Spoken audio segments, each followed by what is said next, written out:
মক্কার কাফেররা দেখে কোনোভাবে আল্লাহর নবীকে ঠেকাতে পারে না।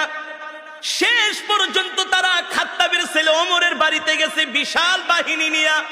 আবু জেহেল, আবু লাহাব, উতবা, শাইবা, ওলীদ ইবনে মুগীরারা খাত্তাবের ছেলে ওমরের বাড়িতে গেছে। যে বলে, ওমর শোনো শোনো, তুমি হলো আমাদের সবচেয়ে বড় নেতা, তুমি হলো শক্তিশালী সাহসী যুবক, আমরা তোমার কাছে একটা বিপদে পড়ে এসেছি। ওমর বলে, কি বিপদ বলো? বলে, এই মুহাম্মদ আমাদের বিরুদ্ধে অপপ্রচার করে, এই মুহাম্মদ বানায়া বানায়া কবিতা বলে সেটাকে কোরআন বলে চালায় দেয়।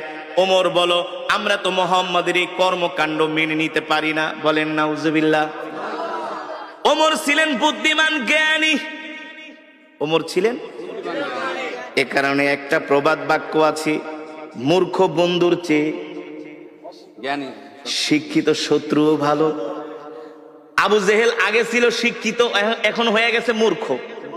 কারণ ছিলেন আবাল হেকাম, হেকমতের অধিকারী, জ্ঞানের বাবা, এখন হয়ে গেছেন মূর্খের বাবা আবু জেহেল। এই মূর্খ শয়তান আয়েশা বলে, ওমর শোনো, মোহাম্মদ খুব ডিস্টার্ব করতেছি, মোহাম্মদকে তোমাকে ছাড়া কেউ দমাতে পারবে না, তোমাকে ছাড়া কেউ দমাতে পারবে না। ওমর বলে, বলো কি করা যায়? বলে, মোহাম্মদ রে সাইজ করো। নাউজুবিল্লাহ বলবেন না? আরে আল্লাহ নবীকে সাইজ করবে পৃথিবীতে এমন কারো ক্ষমতা আছে নাকি? শক্তি আছে নাকি?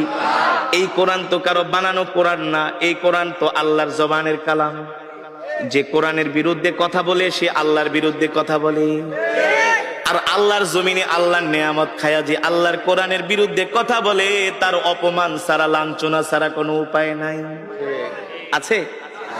এবার ওমর বলে, বলো আমি কি করতে পারি? আবু জেহেল বলে, ডাইরেক্ট অ্যাকশন, মুহাম্মদ রে শেষ করে দাও। আরো জোরে বলেন নাউজুবিল্লাহ। মুহাম্মদ রে মক্কা থেকে বের করে দাও। ওমর বলে, ঠিক আছে, নেতার দায়িত্ব দিছেন, আমি চিন্তা ভাবনা করি কি করা যায়। হেদায়েতের মালিক কি? হেদায়েতের মালিক আল্লাহ, হেদায়েতের মালিক আল্লাহ। হযরত ওমর বলে, ঠিক আছে, আমি চিন্তা করে দেখি মুহাম্মদকে কি করা যায়। হযরত ওমরের মন খারাপ, চিন্তা করতেছে কি করা যায়। আবু জেহেলের কথা শুনবে, আবু জেহেলের কথা শুনে কি আল্লাহ নবীকে অপমান করবে না কি করবে? হযরত ওমর চিন্তায় পড়ে গেলেন। তিনি মনে মনে সিদ্ধান্ত নিলেন, মূর্খ আবু জেহেলের কথা শুনে আল্লাহর নবীর সাথে বেয়াদবি করা ঠিক হবে না। তিনি শিক্ষিত মানুষ, মনে মনে ভাবতেছে, একটা কাজ করি, আগে যাই আমি নিজের চোখে মোহাম্মদকে একটু অবজারভেশন করি।